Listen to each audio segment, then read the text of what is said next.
Sudah dapat?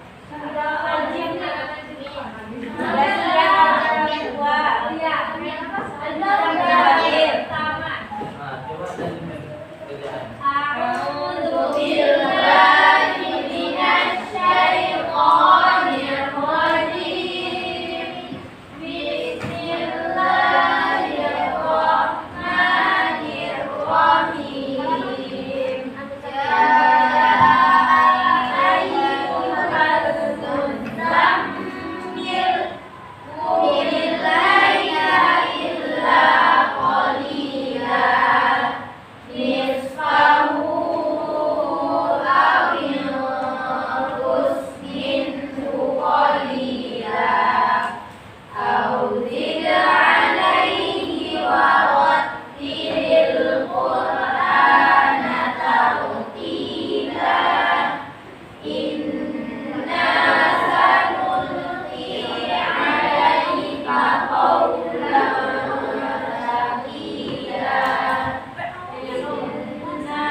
Yang sakit semoga segera diberi kesembuhan, yang tidak ada kabar semoga diberikan kemudahan atas segala urusannya.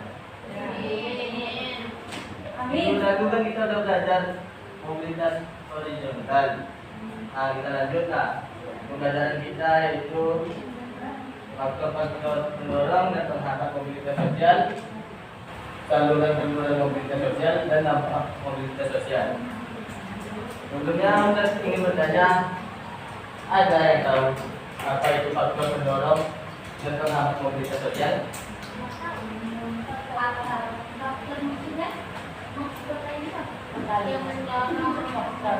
Sudah ada yang tahu tentang faktor pendorong dan penghambat mobilitas sosial? Nah, kalau belum ada yang tahu, ya kita belajar dulu ya. Satu, faktor pendorong dan penghambat mobilitas sosial. Di sini ada 6 faktor dan ada beberapa faktor yang bisa jadi faktor penghambat mobilitas sosial. Faktor pertama, faktor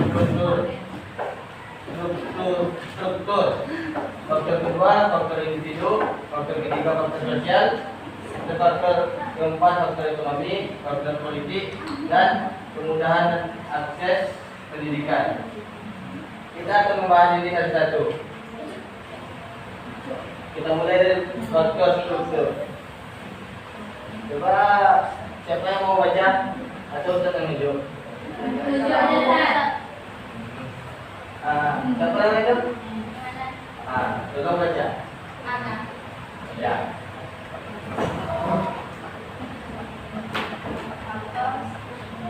Merupakan jumlah relatif dari jumlah tinggi yang bisa dan harus diisi serta kemudahan untuk memperolehnya. Contoh faktor struktural yaitu ketidakseimbangan jumlah lapangan kerja yang tersedia dibandingkan dengan jumlah pelamar kerja.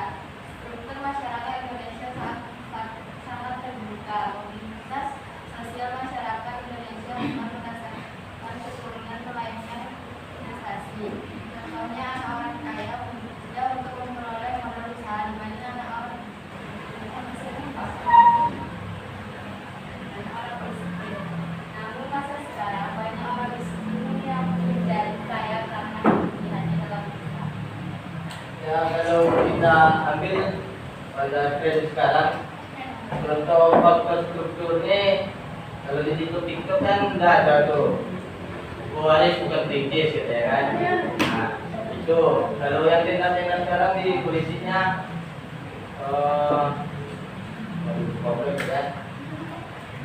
pokok membagi jabatan kepada contoh Jokowi.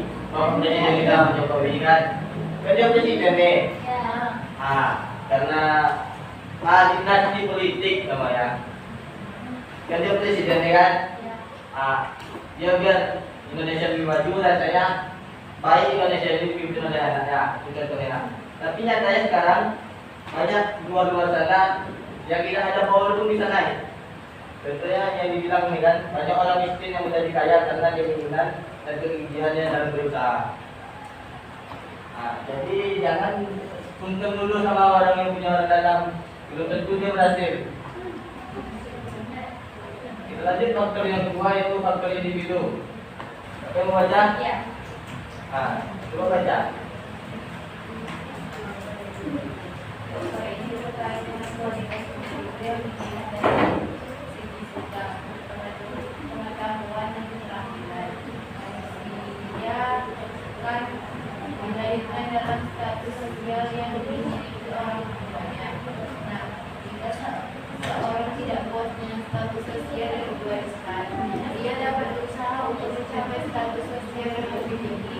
Contohnya dua orang sarjana dari perguruan tinggi yang sama-sama melamar kerja pekerjaan di suatu perusahaan. Hanya satu orang yang diterima karena dianggap memiliki ambisi dan komitmen dalam hidup. Kalau faktor ini, faktor individu ini, namanya nih, kita ambil aja contohnya Ustaz sendiri ya. Orang tua Ustaz sudah mewarisi umpamanya nih, langsung sudah mewarisi usahanya, asetnya. Tapi Ustaz tidak puas dengan warisan tersebut. Nah, Ustaz keluar dari zona nyaman itu, Ustaz cari lainnya, buka usaha sendiri. Nah, juga contohnya.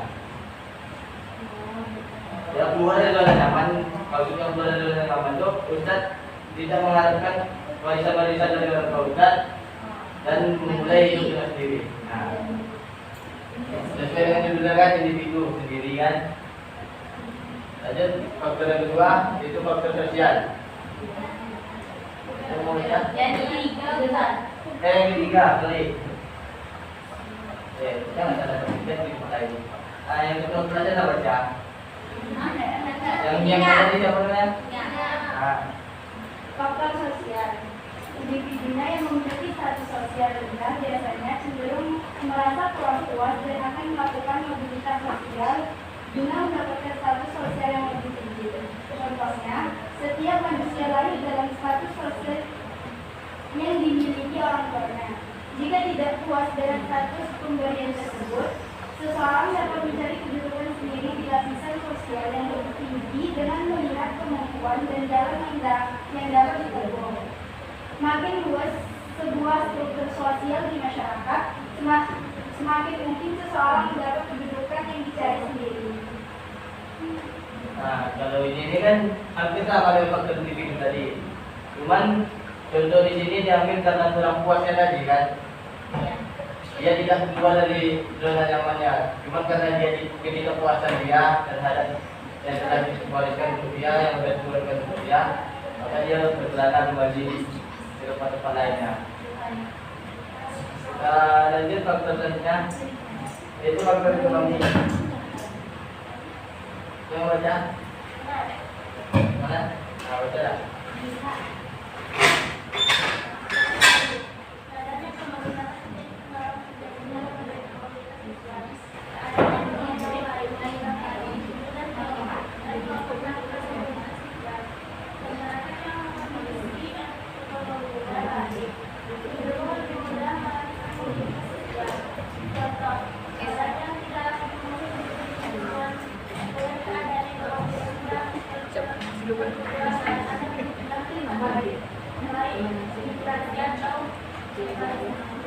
Nah, kalau ini kan faktornya banyak kita lihat, apalagi di daerah Riau.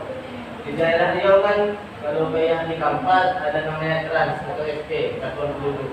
Itu banyak dari daerah-daerah luar Jawa dan luar Sumatera yang tinggal di sana karena faktor ekonomi. Mereka melakukan mobilitas ke sana. Kerjaannya biasanya sebagai penguji PT ataupun lainnya.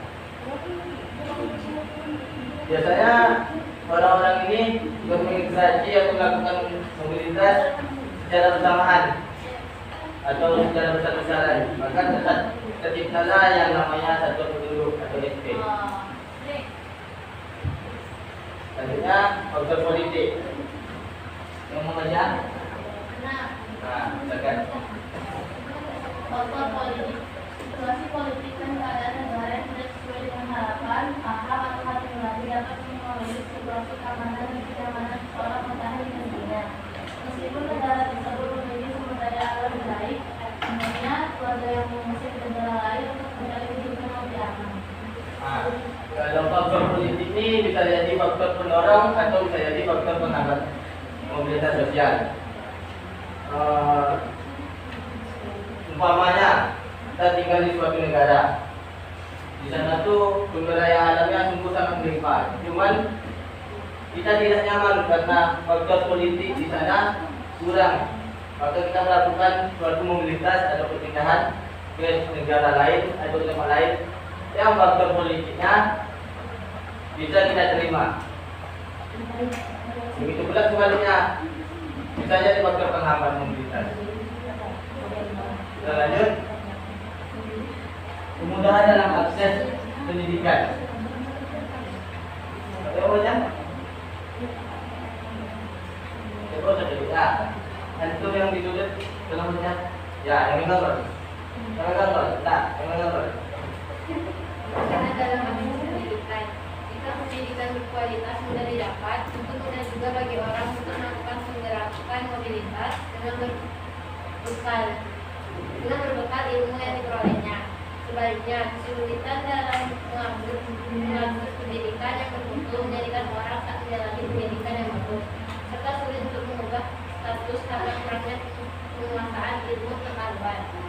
Pada zaman penjajahan, pendidikan sulit didapat bangsa Indonesia. Akibatnya masyarakat terkungkung dalam kebodohan. Jangankan mengembangkan ilmu pengetahuan dan teknologi, membaca saja sebagian besar rakyat Indonesia tidak bisa. Nah, kalau kemudahan dalam akses pendidikan ini, salah satu contohnya bisa kita lihat dari Ustaz Rozi ataupun Ustaz Amin dan Ustaz sendiri. Ustaz karena pendidikan kurang di kampung Ustaz, maka Ustaz melakukan mobilitas untuk pendidik untuk menuntut ilmu yang lebih tinggi lagi. Karena faktor kurangnya sumber daya manusianya, kurangnya akses pendidikan di kampung Ustaz, makanya Ustaz melakukan mobilitas gubernur ini. Dan lanjut, faktor penghambat mobilitas sosial. Yang nomor satunya adalah kemiskinan. Nah, ini kalau kita lihat kemiskinan ini sama dengan faktor pendorong tadi, yaitu faktor ekonomi saja. Ada yang mau baca? Ada yang mau baca? Kita lanjut lagi. Ya, siapa tadi? Nah, Nah, sama dia ngomong minta dah. Udah. Kemiskinan, faktor ekonomi dan membatasi mobilitas sosial. Bagi masyarakat miskin mencapai status sosial tentu merupakan hal sangat sulit. Salah satu penyebab kemiskinan adalah pendidikan rendah. Masyarakat yang berpendidik di masyarakat berpengaruh terhadap kualitas sumber daya manusia. Akibat tingkat kemudahan untuk mendapat pekerjaan terbatas. nah, kalau ini kan faktor ekonomi dapat membatasi mobilitas sosial bagi masyarakat miskin misalnya.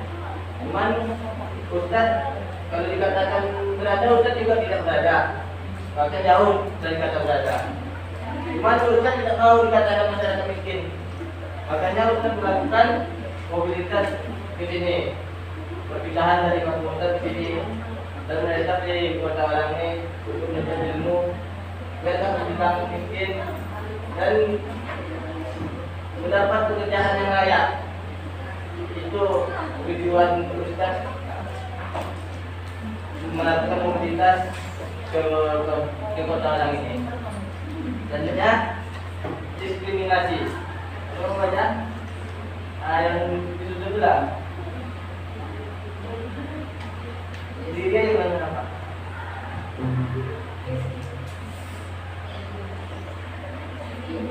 Diskriminasi berarti perbedaan perlakuan karena alasan perbedaan bangsa, suku, ras, agama, dan golongan. Pada masyarakat penyebabkan terjadi diskriminasi meningkat hubungan darat masyarakat pada masyarakat Indonesia. Nah, jadi diskriminasi ini salah satu perlakuan yang sangat buruk kalau kita lihat ya. Contohnya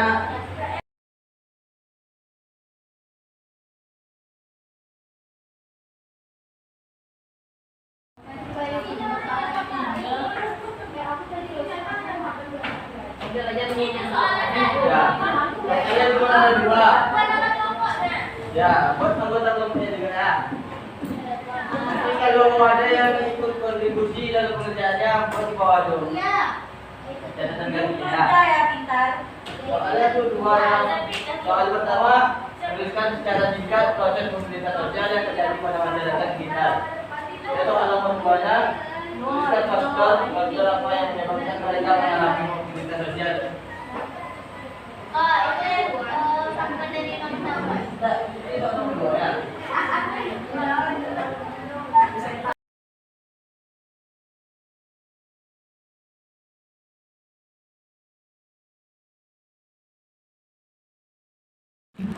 Boleh tablet. Buku ada. Bukunya kan ada. Ada buku.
Ya.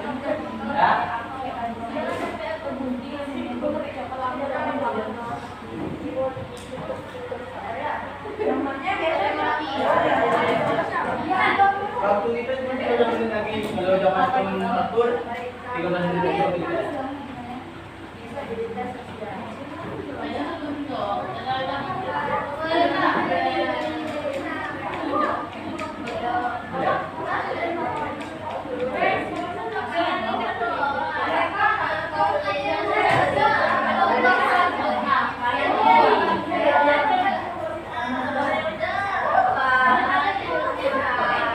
Dokumen yang ada buku, tapi buku saya tahu dia.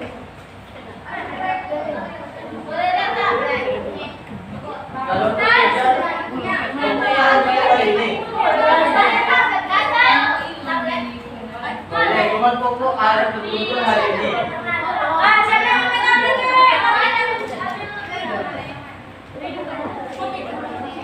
Jamnya paling lambat jam umumnya jam 3.20 ya.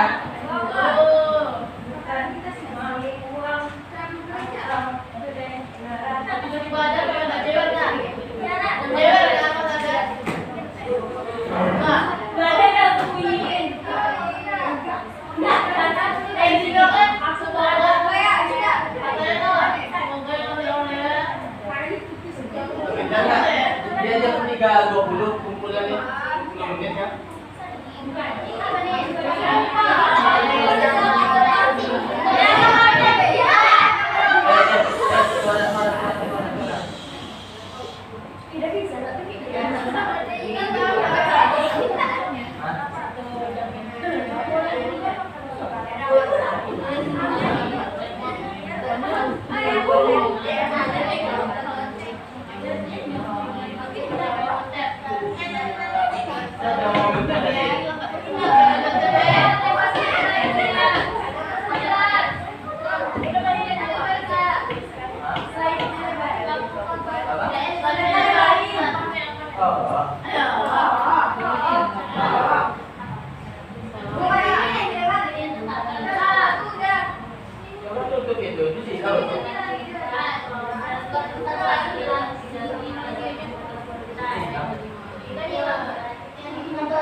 Betul semua ya.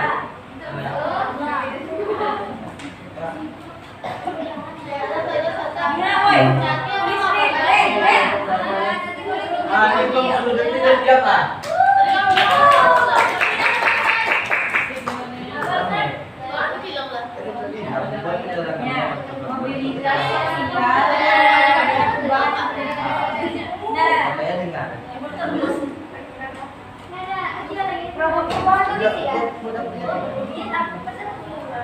Nomor 2 itu faktornya keterangan ini.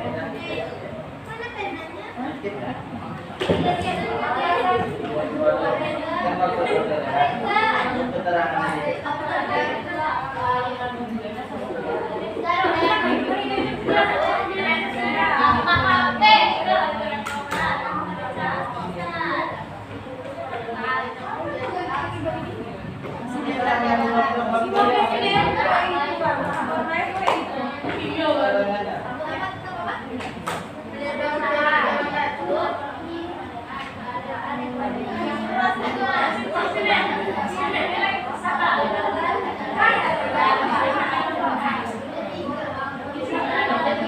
Bisa supermarket kita sama yang market.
HP dapat.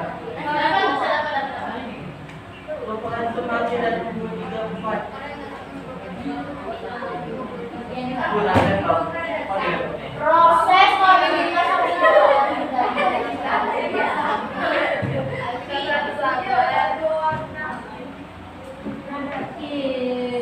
ya udah lah, jangan nggak usah main balon-balon. banyak kan contohnya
Terima saja loh Ustaz.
Kenapa nggak terima aja kan udah siap?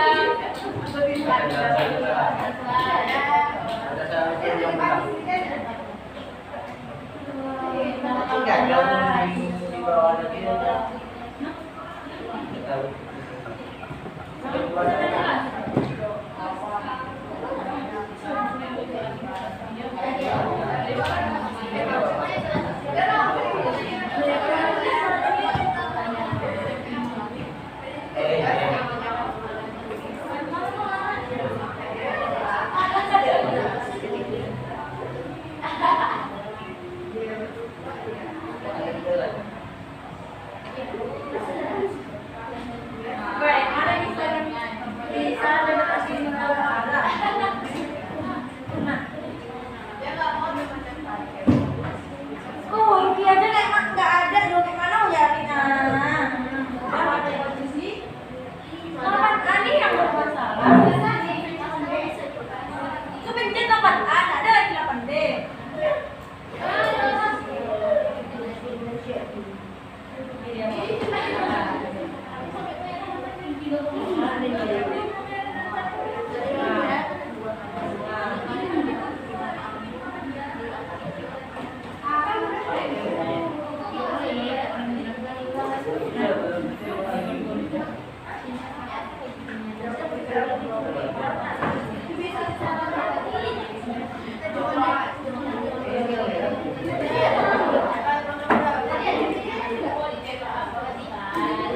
Gani si